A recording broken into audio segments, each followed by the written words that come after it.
versículo lido na palavra introdutória nesta noite. Pastor Eli, eu agradeço muito essa oportunidade, assim que eu abençoe a comunhão já, meu coração ardeu, entendeu? Que Deus abençoe o Senhor, essa rica oportunidade. Estou feliz de estar aqui, e os sapatos do meu pastor José Benedito, a qual está na nossa igreja, né? Nesta noite de trabalho. Estou aqui debaixo da bênção do meu pastor. Não faço isso não ser com a bênção do meu pastor. Agradeço também ao Adriano, né? Que está na frente do solo, e todos os irmãos, por essa rica oportunidade que o Senhor tem nos concedido. Amém? Essa casa não há outro lugar senão a casa do Senhor, uma casa de oração. Aleluia!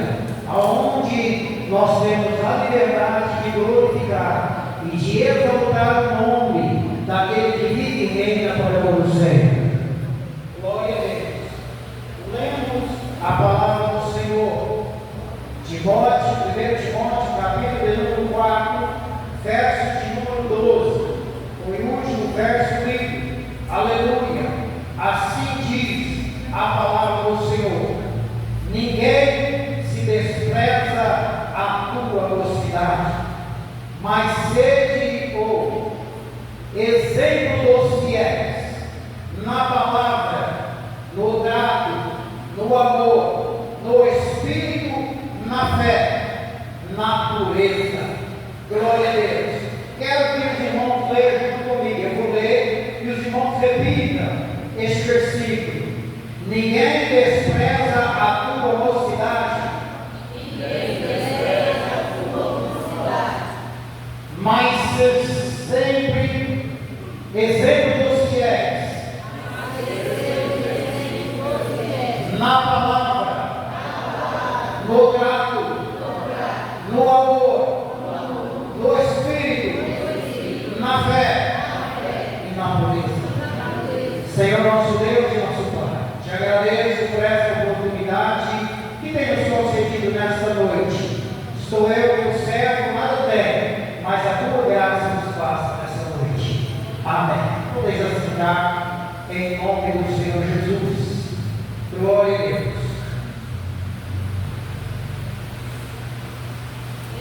Amados irmãos, que maravilha! Quando nosso irmão Adriano veio a palavra introdutória, encontros, né? Deus é maravilhoso.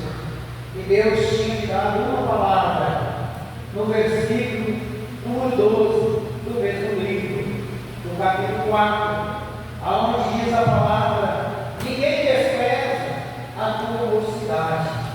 Glória a Deus. Mas seu exemplo dos fiéis. Glória a Deus. Palavra maravilhosa essa, viva e eficaz. Porque a palavra do Senhor, irmã, é viva. Ela fala conosco no profundo da nossa alma, no profundo do nosso coração. E a palavra do Senhor é penetrante. Ela penetra entre a alma e o coração, entre ossos e medula, porque ela é viva, ela é poderosa. E quando aqui está dizendo a palavra do Senhor, mas que nós devemos ser o exemplo dos fiéis. Aleluia. No trato. Aleluia. O que é, irmão, ser exemplo na palavra e no trato? O que significa esse trato? É aquilo que você trata de ser e você tem que ser. Você não pode revogar atrás. O trato significa uma aliança, um pacto do qual você foi feito, que você fez, que foi feito, e você tem que cumprir. Você tem que cumprir a sua palavra quando você faz um trato. Aleluia, glória a Deus. E você tem que cumprir na fé, no amor e na pureza. Aleluia. Você tem que cumprir a palavra do Senhor. No trato, quando você trata com alguém, você está fazendo uma aliança. E quando você faz uma aliança, você tem que cumprir. A aliança não pode ser quebrada. A aliança, ela tem que ser cumprida. Ela tem que ser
que Ele nos entrega. Quando nós falamos sobre aquilo do qual é feito sobre os fiéis, e quando nós olhamos na ótica humana, através da juventude, o primeiro casal de jovens, o primeiro casal, não, os dois primeiros jovens, não eram um casal, porque eram irmãos. Quando Adão e Eva tiveram seu primeiro filho, o primogênito, Caim, o primogênito de Adão e Eva, o primeiro jovem, segundo a palavra de Deus, que foi procriado entre uma mulher e um homem. Caim, o primeiro, o primogênito da criação, de entre uma aliança de um homem com uma mulher. O primeiro jovem Caim, e a Bíblia diz que há pouco veio o segundo irmão, Abel, o menor.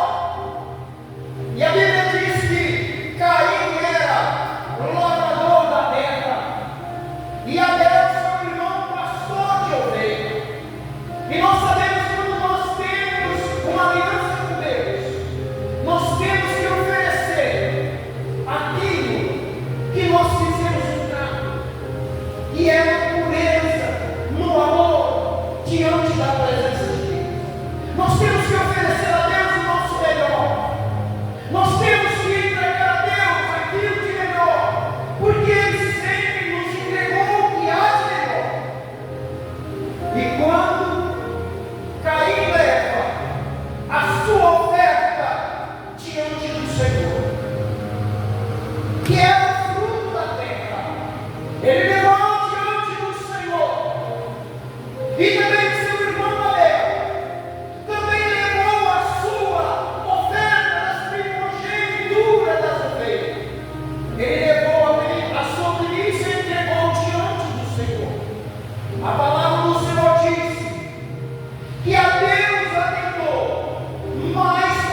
Deus não quer as coisas desordenadas.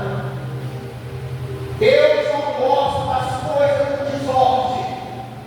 Deus quer saber se aquilo que você está fazendo está dentro do seu coração.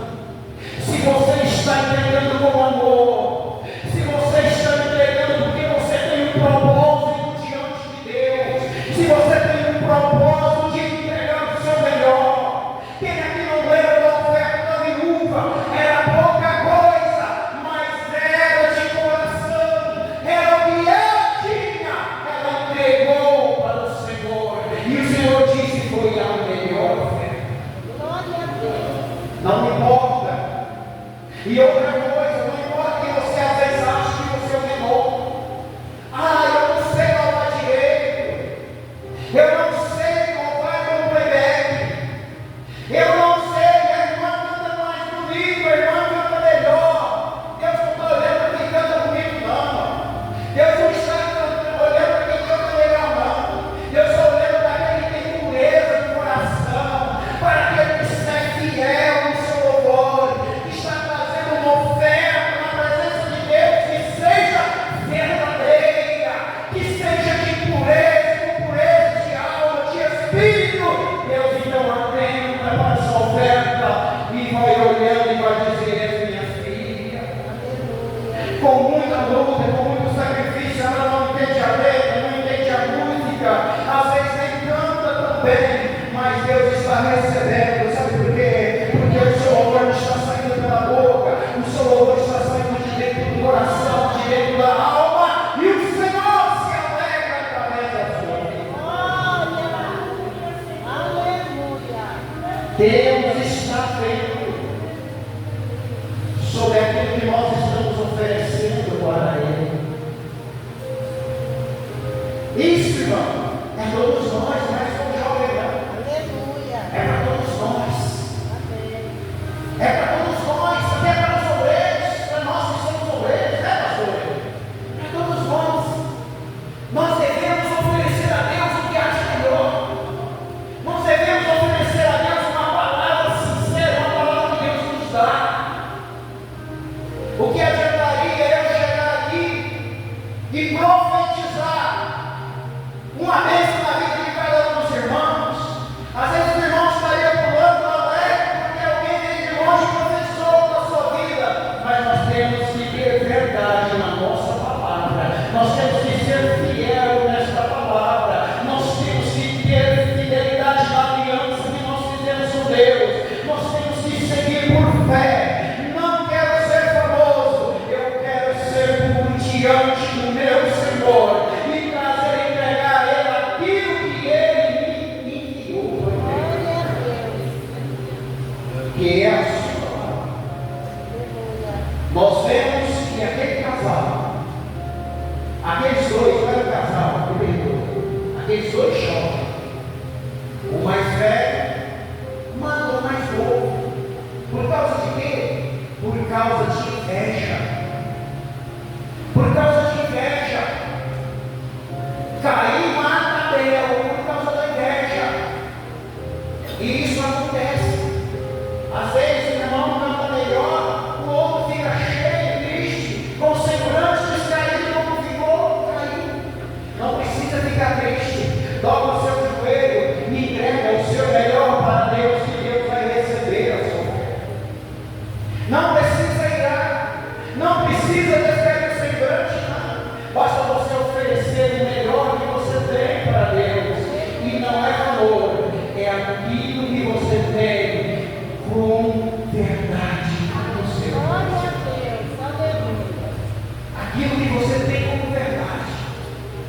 E às vezes, irmão, nós estamos lutando. Às vezes contra o mundo lá fora. Mas às vezes o nosso pior inimigo está dentro da nossa casa. Está dentro da nossa casa, no meio dos nossos.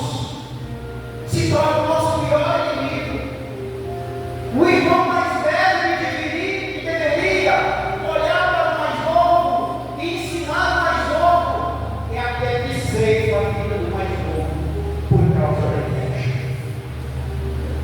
Quando nós olhamos também para o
E os irmãos dele olharam para ele e também começaram a odiar.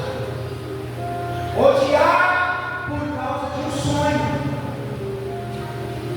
E a palavra nos diz que um certo dia ele estava dentro da sua casa. E ele novamente sonhou. Ele teve outro sonho.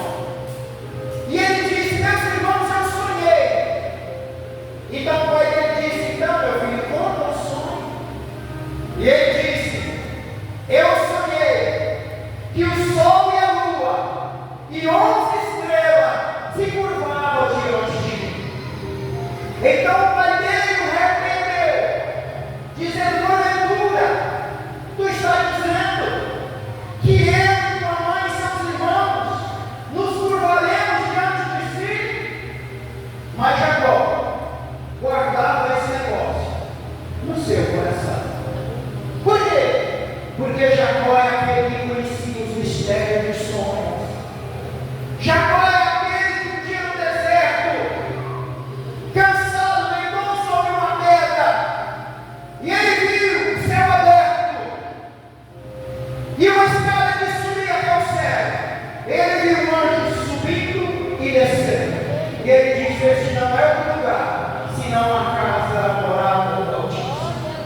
Ele tinha a revelação dos mistérios dos sonhos. Então ele guardou aquele negócio. Mas os seus irmãos, tanto mais o odiaram por causa dos seus sonhos e por causa das suas palavras. Aconteceu que um dia os irmãos estavam pastoreando as ovelhas. Então Jacó manda José ir atrás. Vai ver o que seus irmãos estão fazendo. E ele vai. E quando ele chega a um certo lugar, onde os irmãos estão pastoreando, de longe ele vê José, mas eles tinham ódio no coração contra José. Então eles pegaram a testemunha para matar José, para pegar e tirar e ceifar a vida do irmão. Por isso eu digo, às vezes nós estamos nos preparando para o mundo lá fora, mas nós, às vezes, estamos sendo olhados por aqueles que estão dentro da nossa casa. José tinha um coração puro, estava fazendo segundo a ordem do pai, mas os irmãos já estavam maturados pelo coração para fazer algo contra ele. Pegaram José, eu quero acompanhar, lançaram José dentro de uma cisterna para tirar a sua vida. José estava dentro, não sei de que jeito, e eu creio que eles gritavam do lado de fora daquela cisterna: sonha, sonhador, aonde poderá ir os seus sonhos, se não no fundo dessa cisterna? A Bíblia diz que veio um mercador e eles, não querendo mais matar o irmão, resolveram vender o seu irmão. Venderam o irmão e agora o irmão foi embora como escravo. Venderam o irmão como escravo. Então o irmão foi levado por aqueles mercadores de escravos para o Egito. Eles pegaram, mataram o animal e sujaram a túnica de José e levaram até a presença do pai deles e disseram com mentiras, porque quem não tem Deus no coração usa mentira.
continuou firme, levando uma calúnia sobre as suas costas, e foi levado à prisão. 2 anos na prisão, 2 anos ele fica ali, e dentro desses 2 anos, ele tem sucedido, não começa bem, mas no final ele já começa a tomar conta da prisão.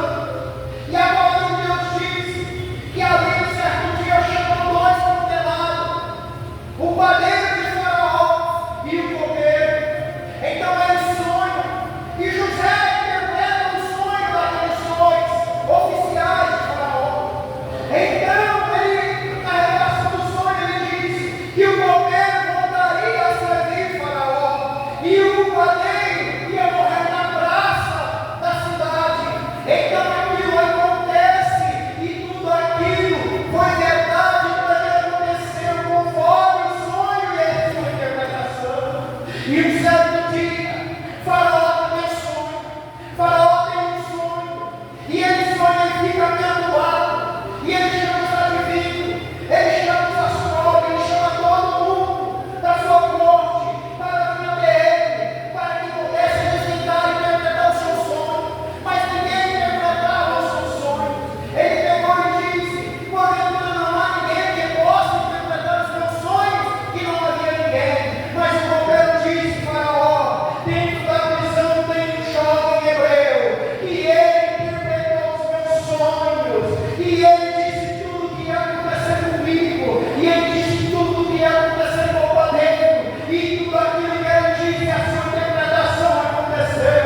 Então Faraó disse: busca este jovem para que ele venha até a minha presença. Então aquele jovem foi buscar e veio até a presença de Faraó. E quando o chefe da guarda vai buscar ele, diz a ele: olha, quando você chegar perante Faraó, você deve se curvar diante de Faraó, porque senão ele possa ceifar a tua vida.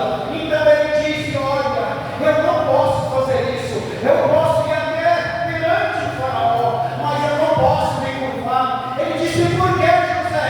Ele disse: só me curvarei diante do meu Deus, só Ele, só diante dele eu me curvarei, só diante dele, mas não me curvarei diante de homem. E eles levaram ele até a presença de Faraó, mas quando chegaram ali diante de Faraó, ele não quis se curvar. Faraó esperou, mas ele não quis se curvar. Faraó disse: tu não se curva, mas eu sei que porque tu não se curvaste, eu sei que você não vai me continuar, eu sei que você vai me entregar uma interpretação e ela pode ser correta, mas eu vou te contar os teus sonhos mesmo assim. E ele conta o sonho, e quando ele conta o sonho, ele fala: eis que eu estava dormindo no meu reino, e na beira do rio Nilo eu vi 7 vacas, e 7 vacas corderunica, elas entraram para dentro do rio Nilo, e elas saíram passadas mais do rio Nilo. E eu também vi após elas 7 vacas magras, que tomaram água dentro do rio Nilo, mas elas eram magras, elas eram raquíticas, e as vacas magras se consumiam a vaca gorda, e as coisas se desvaneciam. E eu tive outro sonho. Ele conta o segundo sonho. Ele fala de um pé de espiga de milho. Eu vi nascer 7 espigas de milho, frondosa, bonita, formosa, mas no mesmo pé nasce 7 espigas de milho. E eu olho, e elas são feias, raquíticas, queimadas pelo vento oriental, e elas se consomem com as bonitas. Agora, esta foi o seu sonho. Você pode interpretar? E José disse: o Senhor me deu a interpretação, o meu Deus me deu a interpretação.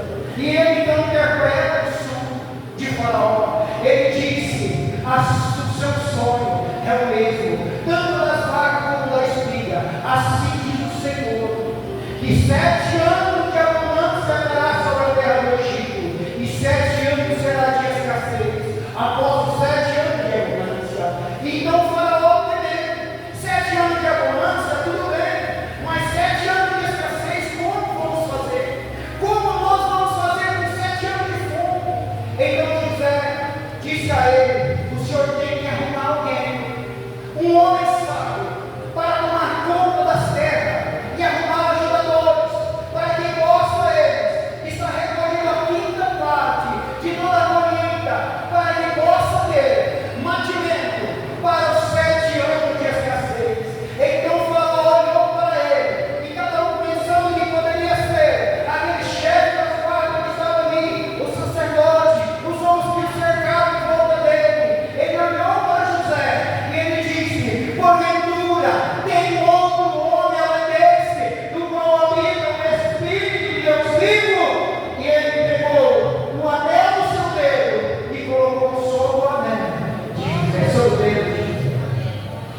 E Deus, agora ele disse: este será o novo governador do Egito.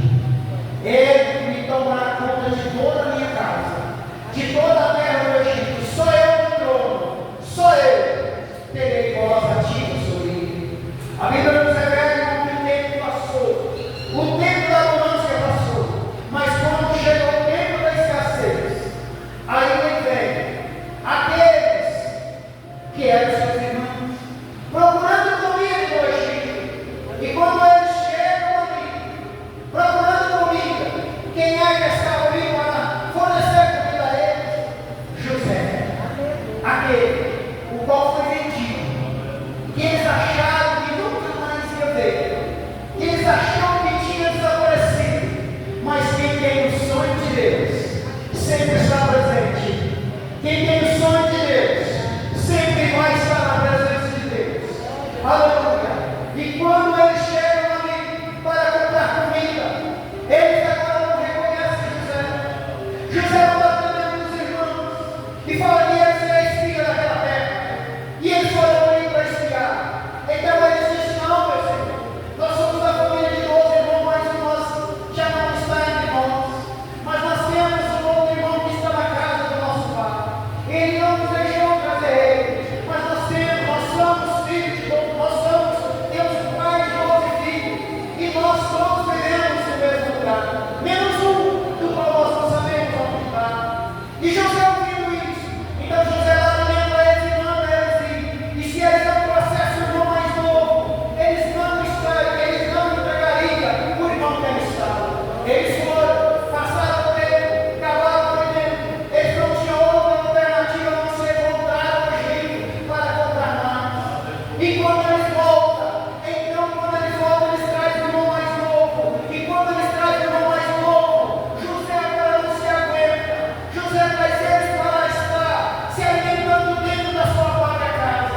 Eles não entendem. No momento que o próprio governador do Egito traz eles para a sala da sua casa para alimentar juntamente com eles não entendem. Eles falam: o que está acontecendo? Será que ele vai nos aprisionar? Mas naquele momento, José fala para eles sentar na ordem da mesa, conforme as 12 tribos de Israel. Então eles sentam na ordem, nas ordens, conforme a hierarquia dos filhos de Israel, dos filhos de Jacó. E quando José senta também diante daquela ordem, então a palavra de Deus diz que ele se alimenta. Mas aquele que é irmão fiel, aquele que é irmão verdadeiro, ele tem uma parte melhor. A Bíblia nos diz que José sempre dava as coisas melhores para o seu irmão que estava ao lado, que era Benjamim, o irmão legítimo de mãe e pai. Então, ali ele se revela para eles: fala: cá, onde estão os vossos irmãos? Ele disse: o outro irmão de vós, cadê ele? Ele morreu. Então, naquele momento, ele tira o seu turbante e ele revela aos seus irmãos: eu sou José, eu sou o filho de Jacó, eu sou o filho de Raquel, eu sou o irmão de Benjamim, eu sou o seu irmão Rubens, eu sou o seu irmão Esacar, eu sou o seu irmão Judá. E ele foi falando o nome dos seus irmãos, e ele disse que eu sou José, ao qual vocês venderam, e eles venderam, porque agora eles estavam diante do maior governador do Egito, e eles venderam pela sua vida.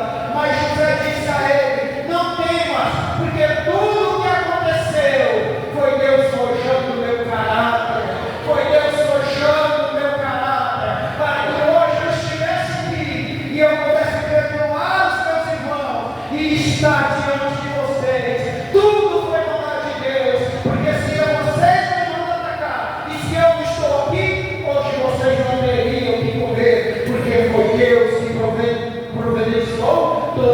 coisa. Foi Deus que nos deu, foi Deus que nos uniu. Por isso compensa, nós temos fiel, por isso compensa, nós temos fidelidade, nós temos pureza no coração, não se entregar pelas coisas que o mundo oferece, mas ser fiel diante de Deus. Não importa onde você está, pode ser em terra estranha, mas o Senhor estará contigo, o Senhor estará com as mãos estendidas sobre a sua vida. Deus está sobre você. Às vezes você fala, Deus não me conhece. Engano seu. Samuel era um jovem dentro da casa do Senhor.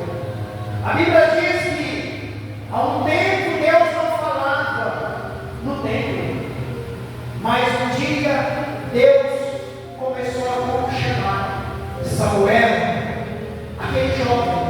Samuel, ele levantou e correu a ele. Ele foi a ele. Então ele falou: o Senhor me chamasse? Ele não te chamei. Volte dele. Ele voltou e deitou. Segunda vez, Deus falou: Samuel, Samuel. Ele levanta e corre, vai até o sacerdote ali e diz: eis-me aqui. Tu me chamaste? Não te chamei. Terceira vez, Samuel, Samuel. Ele corre até ele e diz: tu me chamaste? Ele disse: não te chamei. Mas ele então reconheceu que quem estava chamando era Deus. A palavra diz que Samuel não conhecia Deus, mas Deus conhecia Samuel. Deus conhecia o jovem de coração puro, de alma pura, que amava, que tinha amor, que tinha pureza, e que ele estava ali para servir a Deus. Então, quando Deus novamente chama Samuel, Samuel, ele disse: eis-me aqui, Senhor. Aleluia. Eis-me aqui, Senhor. É o que nós devemos fazer nesta noite: nos guardar em amor e em pureza, seguindo em fidelidade. E quando Deus falar no teu coração, você levanta a tua mão ou levanta em oração e diz: Senhor, eis-me aqui, Senhor. Faça a tua vontade sobre a minha vida. Pai, faça a tua vontade. Seja feita a tua vontade na minha vida e nos nossos dias, para que eu possa te servir em palavra, em amor, em fé e em pureza. Que Deus abençoe. Eu agradeço essa oportunidade em nome de Jesus. Que Deus possa. Glória a Deus. Eu quero fazer uma pergunta nessa noite. Sabe por quê? Porque Deus, Ele quer que Ele te conheça. Deus conhece.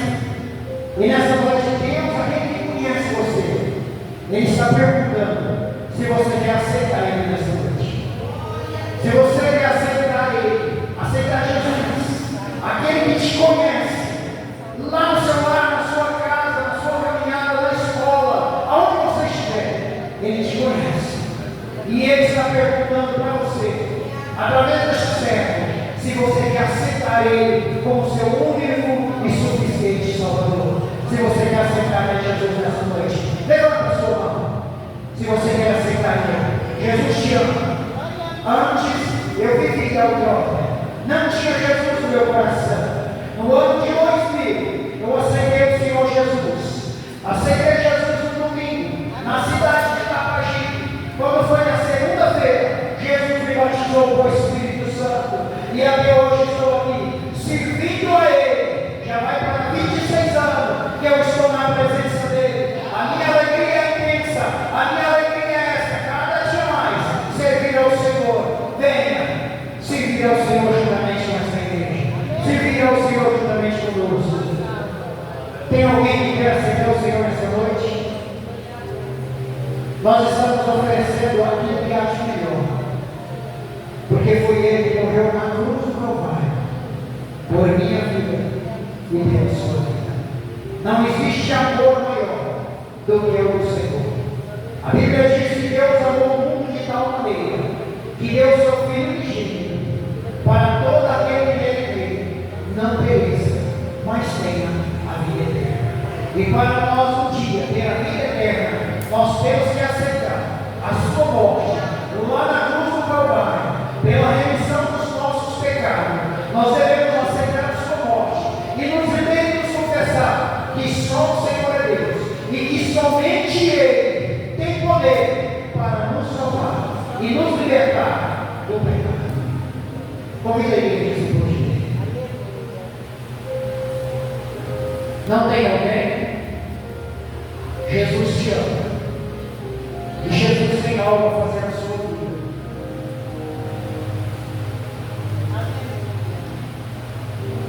Irmão, eu tenho também agora no serviço. Mas Deus sabe todas as coisas. E não me falei nem a verdade da palavra. Deus tem algo ainda aqui para fazer. Deus ainda tinha algo para falar a respeito da vida de Samuel, que era um jovem. E a respeito da vida de Davi, que também era um servo de Deus. Mas se Deus nos deu outra oportunidade, e nós podemos, antes da vinda do Senhor, estar juntamente com esta igreja, adorando e louvando o nome do Senhor, porque Ele é digno de toda honra e de toda glória.